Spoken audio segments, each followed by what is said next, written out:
Bana Congo, bino batu boza na besoin ya kotonga bandaku na bino.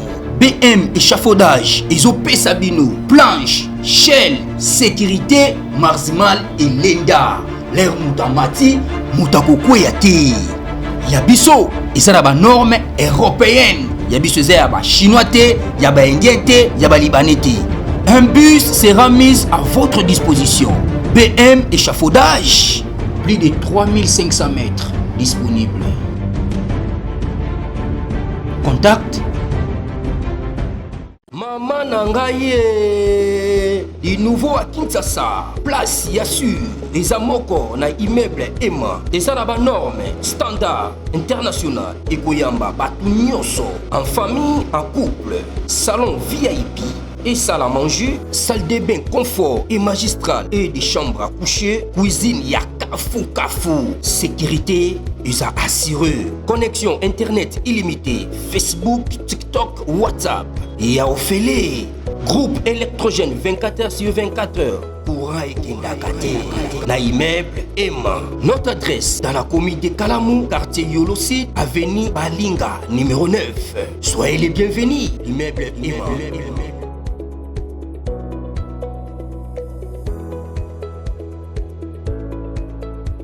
Bandi parce que on va faire 2 émissions de l'eau. Donc ça va 20 minutes. Après, je vais encore revenir. Alors, Nini Ezoleka. Moi, tout ce que les Rwandais abanda au Sala Awa. Rwanda joue avec les faits. Le Rwanda joue avec les faits. Eli Lomboto, à partir de Mongafula, joue. Vous avez délai, donc Lomboto Nabiso. Vous likez pour vidéo de la format référencé. Tout liker vraiment. Qu'est-ce qui se passe au plateau? Il y a 5 jours, il y a un Antonov. Il est parti à Turquie.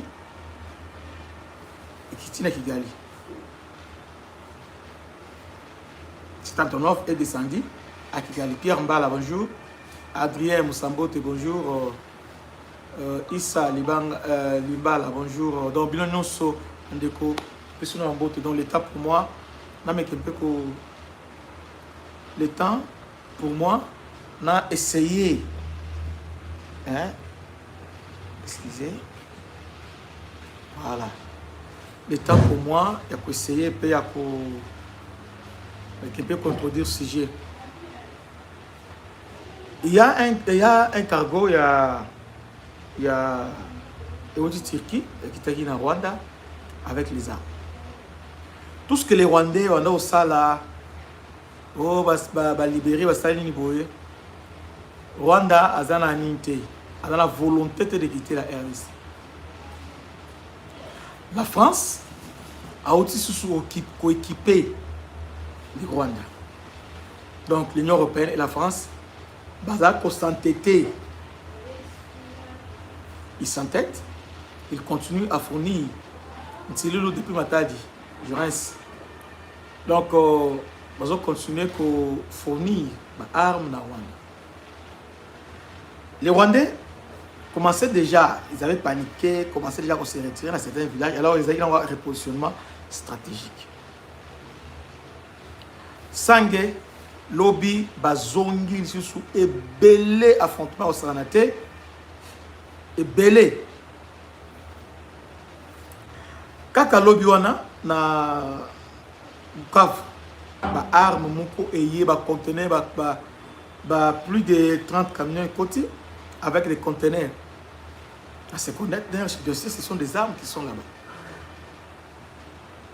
Après avoir réussi les armes, alors maintenant, reprendre maintenant l'offensive.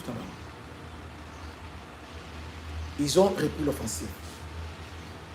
Ce que toujours regretté, c'est que le FRDC continue toujours. Bon, allez, le FRDC.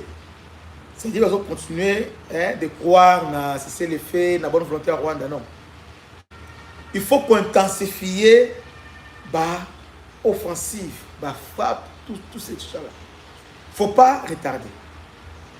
Dans minute oyo, na niveau 0.0, match est à ma bé na niveau moko ya kosakanate. Depuis lobby. Depuis lobby, match est à ma bé à 0.0. Or, 0.0, ils ont fait ça directement passage. Attends. Et vous avez directement passage. D'abord, na Baraka, aux allez centre. Et aussi, na Ovira. Oh, à partir de Baraka déjà, Ovira. Vous voyez. Donc, match Eza Penza Mabé.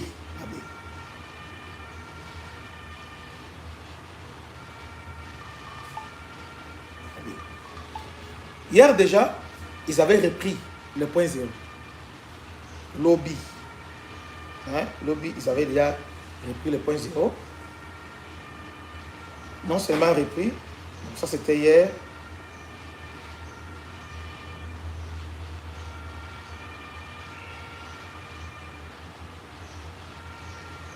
La coalition Turaneo Ngobino Red Tabara ont réussi de repousser les Ouazalins dans les localités de Kangouli et Néélé dans les hauts plateaux du territoire de Fizi.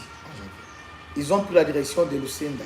Dans déjà, Lucinda, par contre, c'est déjà vers Baraka, donc aux alliés Massissi, aux alliés Fizi Centre. Maintenant, ce matin, ce qui est bien ce matin, le FRDC renforce déjà parce que hier, dans le Sindi ainsi que dans Kangoul, il n'y avait que les Ouazalins. Et moi, avant, on a interpellé Yakotumba. Yakotumba, Barené, Makanaki. Nous avons comme si ils ne font rien, bandé. Ils ne font absolument rien. Au contraire, ce qui est au niveau de Yabassissi, Général Guidon, il fait un bon travail là-bas. Un très bon travail. Mais, Yakotumba, depuis Calais, to lobeli bango, to kumis, mais résultat zéro. Depuis to reprendre Ovira. Hollandi va déclaration belé à général à Rotumba, va déclaration belé ah ceci, omoni, biso, tant de kota boya, tout ça bo, papa. Itumba et Zakuna. Bon nous osani na Ovira. Alors que là-bas, à niveau ya au plateau kuna, côté la bino kuna, botika ngomanzi to yemoko. Alors, bino boye na Ovira, on a sous bablo, on a bino na commerce, tout ça. Non. Allez-y là-bas, allez-y vous battre là-bas. Heureusement que les FRDC, jusque-là, va réussir à stopper, avancer la bango, et puis, zongi, na katsi, il y a Kangouli et Néélé. Tout ça, ils ont toujours agglomération à 0.0. Zongi, donc, combat, affrontement violent. Affrontement penza très, très violent à Tongo. Depuis lobby, hein? Affrontement penza Yamakasi. Bandeko, ce qui se passe, les animes. Plusieurs fois. Avec les Rwandais, il ne faut pas faiblir. Lorsque vous lancez les contre-offensives, vous continuez à Souka. Lorsque les Rwandais sont arrivés à Ovira, même Jouana, ils sont partis dormir. Wapi, nani oyo na localité moza likolo na so leki Bosani. Hein, quelque part, à Congoté, ou les qui sont passés à Congo, donc à Likolo, parce qu'ils savent très bien qu'on ne défend pas une ville, la Katia ville, on défend ça, défend comme ça. C'est ça les mêmes règles quand vous avez tout ça, on ne défend pas une ville, la Katia ville. Non, ça ne se fait pas comme ça. On a pris le point 0, maintenant à côté là, peut-être souvent les belletés à point 0 qui est déjà. Alors, maintenant, ils ont réussi maintenant de prendre encore l'avantage. Quand bien même qu'il y a parce que aujourd'hui, Siko et tout ont mis en contribution pour ma communion sur ici la finale aujourd'hui. Mais pourquoi toujours être dans la défensive? Balobaki awa que bawazali dans un village, il faut faire ça dans la village. Parce que souvent, bazo attaquer mini ba côté au bawazali parce qu'il a fait ses alliés. Et puis tout ce qui est Kabila a mis beaucoup de moyens, mais ces moyens a ciblé mini ba konza bawazali. La boussous. Vous voyez? On te le voit, le FRDC. Mais c'est comme si chez nous, lorsque vous avez victoire Montboé, alors que Bango est à la bonne montée. Bango sur une place. Bango Kende, Bango Tonti, Bango est à 5 km.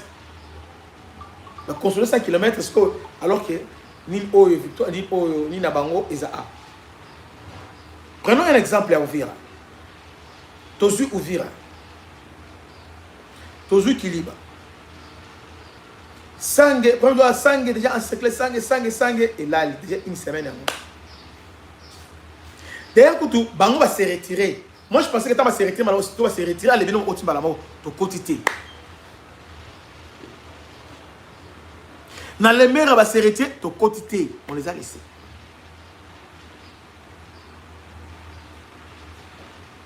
Maintenant, awa, ndenge bazu sur la point zéro. Ils apprennent. Quand il descend quand il descend maintenant na baraka, ils apprennent. Ils vont encore descendre pour encercler maintenant Ouvira. Depuis hier, même si la France, parce que Mindou qui contre la France, mais on ne craint pas ça. Ils allons voir éphémère parce que ce que nous avons, c'est plus que Owa. C'est pourquoi moi, je n'ai pas paniqué. Je vous dis la vérité. Je ne suis pas paniqué, je ne suis pas inquiet par rapport que nous devons changer, mais sinon je ne suis pas inquiet. Parce que Elo Kozate, Pe Kozalate. En fait, les Wanda Bazo jouent ce Koyo. Dernière carte Nabango. Ils jouent maintenant à leur servir. Ils savent que c'est fini. Bah, que c'est fini. Ils commencent maintenant à jouer à ça. Dernière carte Nabango. Ils veulent maintenant jouer à ça. Ils veulent maintenant jouer à ça. Tolaike, au petit position, très très bien. Vous likez, donc, ils appellent bien ma casse parce que la règle, c'est qu'il y a YouTube, donc il faut que vous likez, mon commentaire pour chaîne les appels. Moi, je chaîne les combattu ma casse. Mon micro, chaîne les appels commencé. Donc, on a liké, on a commenté et ça la pizza bien ma casse. Donc, voilà un peu ce qui se passe. Totikate, nous devons continuer cette pression-là. Aussitôt, Mindou-Keye, lobby, nous avons renforcé déjà, Bukavu, pas renforcé Bukavu, déjà dans Mouchaki, ils ont déjà, dans Mouchaki, déjà, ici, quand vous allez sur la ligne, on va attaquer au Tani Mikuna. Pourquoi? Et là, nous sommes dans Mituna. Peu importe. Comment, Bakolo, on va toutes ces distances-là. Hein? Vous allez voir penser à Moulaï, les autres tambola, mais les autres tikayamo. Et vous circulez librement. Vous le laissez comme ça. Pourquoi? Vous le laissez comme ça. Or, bah, quand on a fait des il fallait que tant que monde va continuer à monter possible. Possible. Il y a un monde qui ont fait avant de lancer l'offensive, voilà, bah, 4 connexions. Bah, 4 connexion, vous d'accord. Parce que Bayebi, c'est d'un point zéro qu'on a donc 4 connexions, pas ces connexions exactes. Mais la bonne nouvelle pour nous, les amis, la bonne nouvelle est que, au moment où ce qui sont en train de se passer, Bazo Lingaba a imposé dialogue. Même la France, lorsque le président vient de la France, et Mme Macron a cité sur le dialogue, voilà, il faut dialoguer avec tous ces gens-là, monde tout ça. On doit dialoguer pour mettre la pété. Tobunda. Ils ont voulu la guerre. Même les lots. Parce qu'aujourd'hui, nous avons la présent. Nous avons besoin d'une évolution au fur et à mesure. Ce qui n'a pas été, donc il n'y a pas d'évolution. Mais chaque fois, je serai là pour nous représenter. Mais il y aura vraiment des surprises agréables. Je crois que les FRDC vont reprendre. Mais comme ils n'ont pas reprendre, cette énergie-là, oh, bazo tia pour nous reprendre, pour nous reprendre. Pourquoi ne pas les mettre pour nous toutes les accrémations autour, il y a Minembwe, autour, il y a tout ça, prendre tout ça, donc mettre hors état de nuit. Pourquoi? Lorsque vous avez placé à votre télémiwana, non. Bango télémarate, bango batambolaka, bango bakendaka, bango penza, il marche penza, bazo kende. Ouais. Donc, et là aussi dans la matière, oui. Mais nous ne voulons pas nous attribuer la position défensive. Parce que les gens ont besoin d'énergie et belée pour se défendre. Alors cette énergie-là, tu dois exploiter pour lancer l'offensive pour récupérer. Nous sommes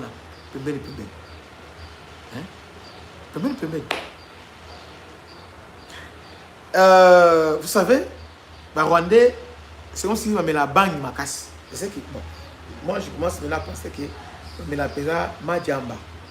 Parce que ils pensent qu'avec ce qui vient de se passer dans le Congrès, avec Africa, et ils continuent à espérer la France. Qu'est-ce que la France peut apporter à Rwanda qui peut changer la donne aujourd'hui? Exacté. Et puis quand on va lancer offensif, balancer offensif, balamo pe Qatar atindi invitation.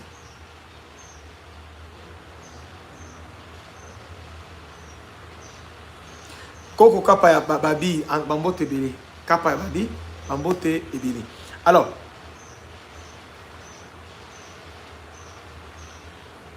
qu'est-ce que la France va apporter? Oh, il faut changer d'homme. Moi, je crois que les Rwandais ont besoin de mélanger. Parce qu'ils pensent que le Congo est un eloko na bango. J'ai suivi lobby na lali pesa. On revoir Nina Musée. C'est exactement ce qui se passe aujourd'hui. Musée avait dit ça. Musée a le bac qui va pouvoir Museveni et Kagame. Musée a le bac. Mais la différence aujourd'hui, c'est qu'il y a une coalition, États-Unis, Grande-Bretagne et les autres sont maintenant derrière la RDC. Ma partenaire traditionnel, France à lui seul, jamais, jamais pour soutenir Kobomba Rwanda, jamais. D'ailleurs, pour une petite histoire, en 1997, France était avec Mobutu. Basuka Ndengeni. 94, la France était avec Abiyarimana. Et Soukandeni, la France est toujours perdante. La France, va signe de tente. Parce que la minute, parce qu'on a première partie nationale, première partie, ne quittez pas. Ne quittez pas. Et puis partagez parce que tant aussi si Oyo, Guy moi j'invite à la minute Oyo. États-Unis, tant va y avoir pour l'Égypte. Ah, donc on a besoin de paniquer. Je ne panique pas. Je ne panique pas. Et moi, je suis à l'aise. Avec Idete Ibu au Bazawana, je sais que en tout cas, bon mata, bon kita. Attends, la libu, il a dit que ah, bah, c'est bon. Ah, bah, oui. Nous avons récupéré l'énergie au Bazo pour récupérer les énergies pour lancer un pour lancer la contre-offensive. Mais avec unité, Ibu. Donc, on est en train de dire que unité Ibu, unité Ibu, ah, botika. Mon titre, on va 11h, 11h, 12h, 13h. Bakolela. Alors, la France, besoin de repositionnement. Parce que ma solo a changé. Les Américains, c'est fini. Parce que Rwanda, il y a périodique, c'est fini. Je n'ai pas lu, excusez, à lobby, il y a la dernière rébellion. La dernière rébellion, parce que Evozara est sous soutien. Il a raison. Parce que la manière dont ils ont kende, la façon dont ils ont bon, il y a mon amoni.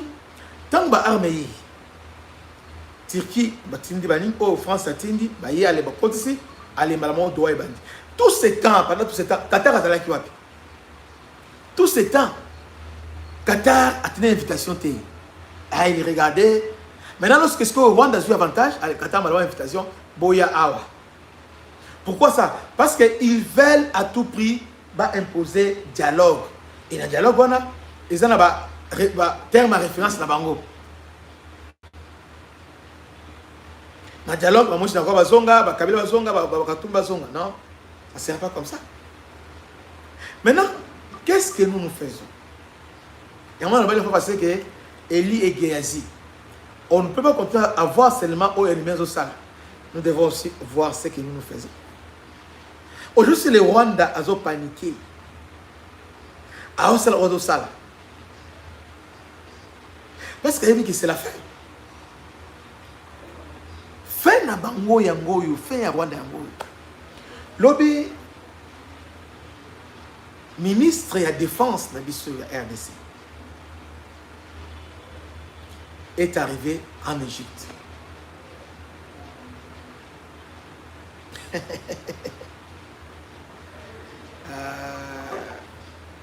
Au moins, match c'est bien. A commis en Égypte lobby. Arrivé à l'Égypte, bayambié na ba instance nyonso. À part le chef de l'État, il y a même instance nyonso ba solo li ma solo parce que na minute oyo États-Unis a kendaraye moté. États-Unis a travaillé avec l'Égypte, avec Israël. Et les Juifs sont déjà là au travers de Blackwater, et les Égyptiens ont déjà parce que c'est les États-Unis qui ont en Égypte. Et le système boé, aller en Égypte. Il y a qui m'a dit, et là, il n'est pas parti en tourisme. À quel tourisme? C'est là que la bino, pour les gens. Bon, au moment quand on a autant de là, on est côté, parce que c'est fini. Quand on est assisté. Sauf qu'on a pas partout. Vous avez la kimia, vous avez la posée. Donc, et locaux, ils ont thé.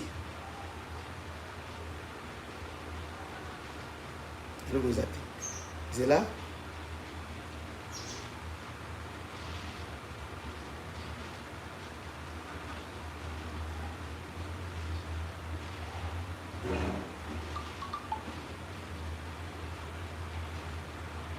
Donc, tu vas parce que ma solo est bien.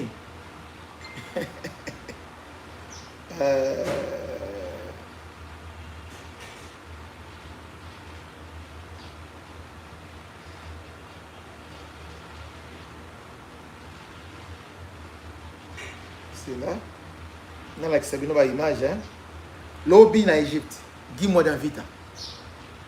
En Égypte, lobby. Ah, tu vois?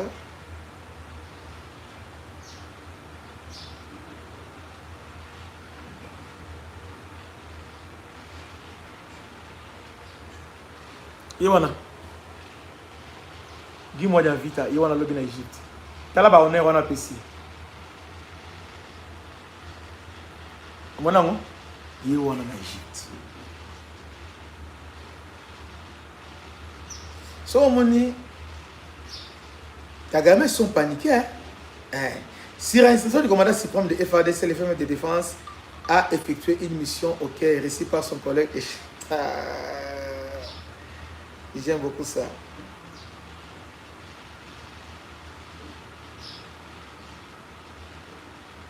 J'ai beaucoup aimé ça. Donc, il est arrivé depuis hier en Égypte.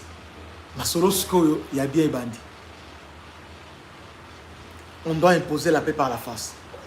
Vous savez, les Rwandais, mais la banque, non, c'est la banque, ils sont des fous. Bon, s'ils ne sont pas des fous, ils ont un zamba, ils ont un zamba, ici.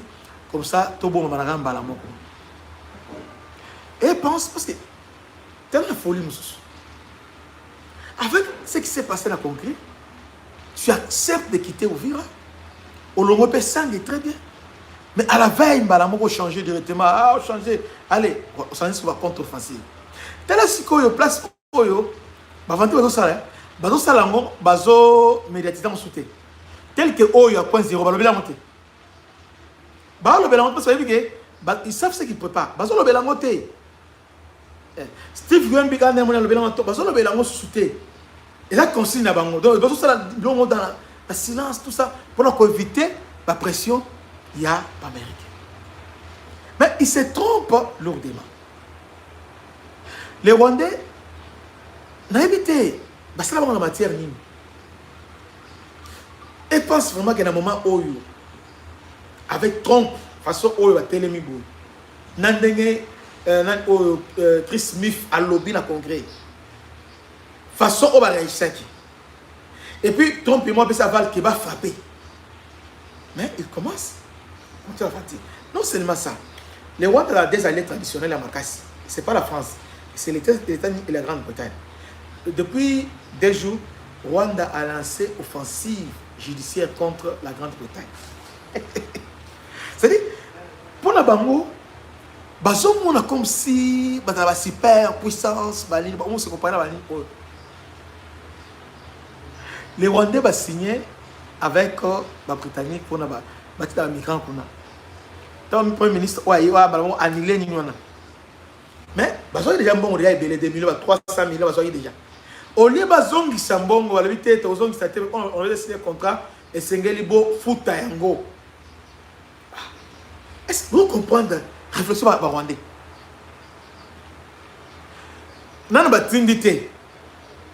On n'a pas encore envoyé. Mais le ministre a encore dit qu'il va annuler yango. Comme on voit notre ministre va annuler les zones sambongo. Et Rwanda la Bible aux zones raté. Bon, ce côté par la biso sans arrêter. Alors, biso va retourner. Rwanda la Bible sans arrêter. Alors, pression.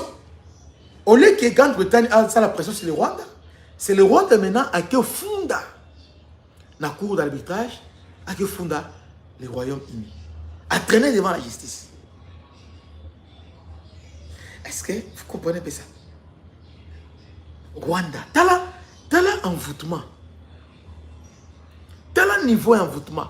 Donc, il est d'abord en conflit avec les Américains. Maintenant, à qui sont la Grande-Bretagne? Allez, confusion. Ah, le temps de Dieu. Comme il temps où Zambé n'a agi à discréditer ma pharaon. Tout le monde a dit pharaon a frappé dans l'armée. Voilà maintenant. Pour les Britanniques, lobby à l'occasion, il y a une année d'occupation à Goma lobby, application résolution 2773, où les Rwandais doivent se retirer obligatoirement dans la RDC. Là, les Britanniques sont vraiment intransigeants.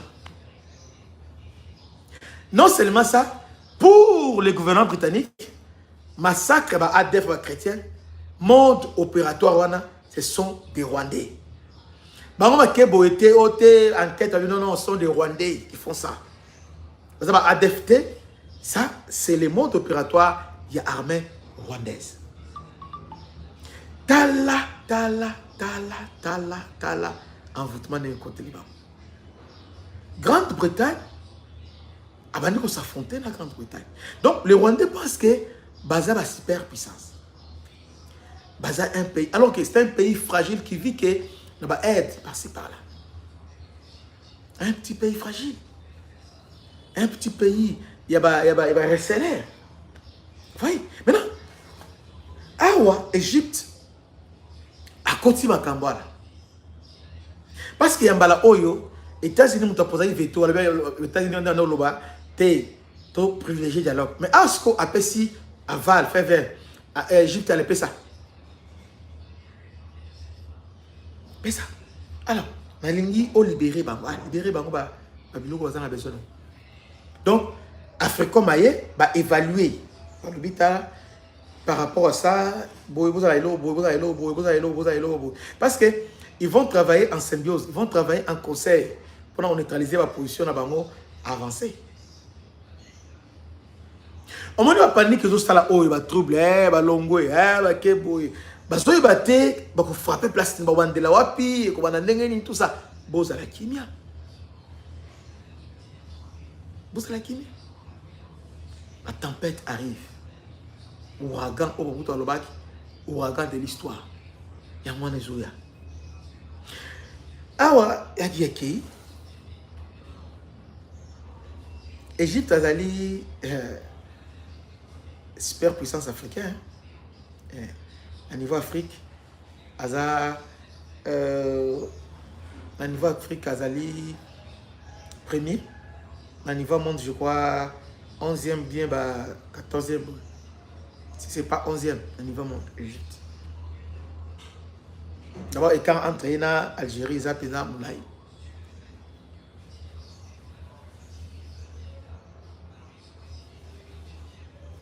On va nous équiper, les Égyptiens, le système qu'on a pour y aller anti-aérienne, donc tous ces systèmes de défense, Égypte, elle est ça. L'Égypte, ça fait tant qu'on a formé para-commando, donc il y a l'icolo, para. En comparaison, ils ont formé sur para. Avant para, on a formé sur les soldats et belé depuis qu'elle a commencé à former. Maintenant, on est sur le niveau équipement, à équiper tous ces militaires là, on a équipé, on a hélico, hélico, les autres à Égypte. Les lots caca, on a accepté les lots. Puis je me suis dit les lots. Les lots. Et ça va mis 23, va mis 21, va mis bah on va organiser bah on a été comment on a bah hélico de guerre aux autres en Égypte. En fait, pendant ce temps,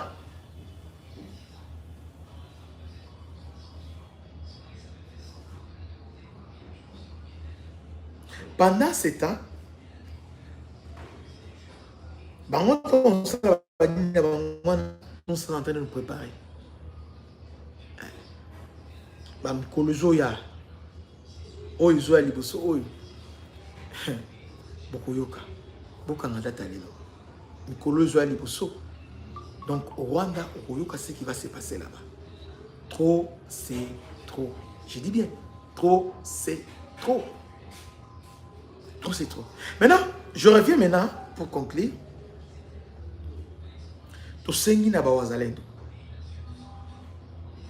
Dans l'armée, c'est la discipline. L'armée, c'est la discipline. D'ailleurs, c'est connu. La mère des armées, c'est la discipline. La discipline suppose l'obéissance, le respect, c'est la hiérarchie et puis c'est la pyramide. Et où on a ça, il y a le couloir. Il faut qu'on travaille des concerts avec le FARDC.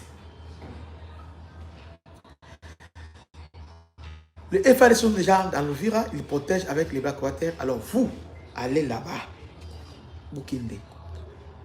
Général Yakotumba. En tout cas, allez-y là-bas. Bangomanzito, Barené, tout. Allez-y. On n'a pas besoin de discours, on n'a pas besoin de discours, on a meeting chaque fois, on a meeting. Tout le monde qui a tant besoin qui a les 10 heures. Meeting, on les a été. Toyoka bino ni susute, Toyoka Théono, René. Toyoka bino na makobola. Tant que fallait ça, makobola, Toyoka na makobola. Silence, radio. Silence. Radio. Maintenant, on est maintenant la fille. Avec les menaces Barret Tabar, Bangomino et Turaneo. Et vous êtes là. Na ouvrir Bovan, Nabino, Solokaka, Banini, plus venir, vous êtes plus médiatique que sur le terrain. C'est que si on est sur le terrain, on te trahison, on ne donne pas ça. On ne fait pas ça. Yambala Oyo, hein? Alors, les gens qui commentent que les FARDC ont perdu se battre, non, c'est faux. Faux. Et puis, ils sont très lents. Non, Bandeko, et l'Okonyoso, et mais le signe de Jésus montre que moi, non, quand moi je suis calme, boy, il y a un combat bien sali. Côté FARDC, moi je ne vois pas. Nous avons une place montée Oyo. Bon, mais pour le moment, il se comporte très bien. Il se comporte très bien. Pour le moment, dans le commandement, et là, vous avez balancé l'offensive. hein, par-ci, par-là, hein, bloqué, donc, va blancer. Donc, mon gars, Nicolas Ndenge, il laisse trop de temps, mouvement, la circulation, le Rwandais, tout ça. Les Américains, même la Chine ne pensait pas. Même renseignement, il y a risque. Il y a monté. Pendant que vous êtes au sol, allez, Boutou Bakangi, allez, Kotakuna. Non, moi, si, allez, Bakangi, allez, ok. Ce qui se passe pour le Kagame, ne pensez pas qu'ils sont là, non. Si Afrique, prenons un exemple, dans le Nigeria. Le Nigeria, avant, va frapper. Afrique comme Ayek, d'ailleurs, à Angola, va s'entraîner en Angola avec Bangolais, va former, va s'entraîner. D'autres Congolais sont là, va s'entraîner avec Congolais, Bangolais, va s'entraîner. Mais, quand on regarde au temps patindi Afrique comme en Angola,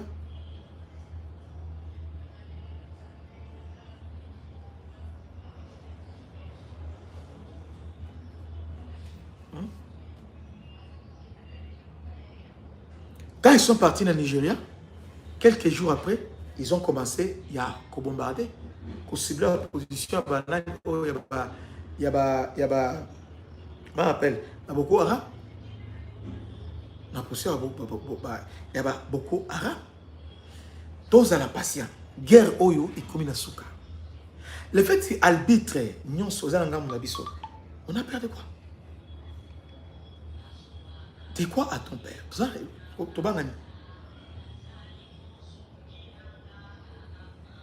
Tobanga eloko te.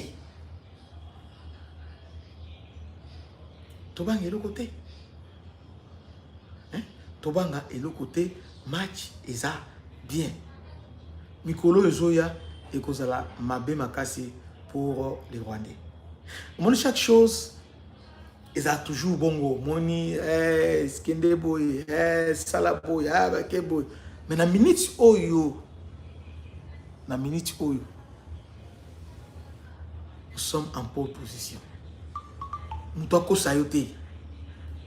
Les FRDC, tout ça, nous sommes dans une très bonne position. Ah, Papa Noël Mungunza. Bonjour, bien rassuré. Vous avez sa position, Papa Noël. Position Merci pour la présence depuis Paris, Papa Noël. Voilà la première partie. Je vais revenir avec la deuxième partie dans 30-40 minutes. En tout cas, le long, on a peine et bien parce que l'actualité est allée bébo. Que Dieu vous bénisse. C'était votre humble serviteur, le bishop Christian Lao. C'était à l'honorable M. Blaise Itoumonizi, Bambo Tebele. Que Dieu vous bénisse. À la prochaine. Ciao.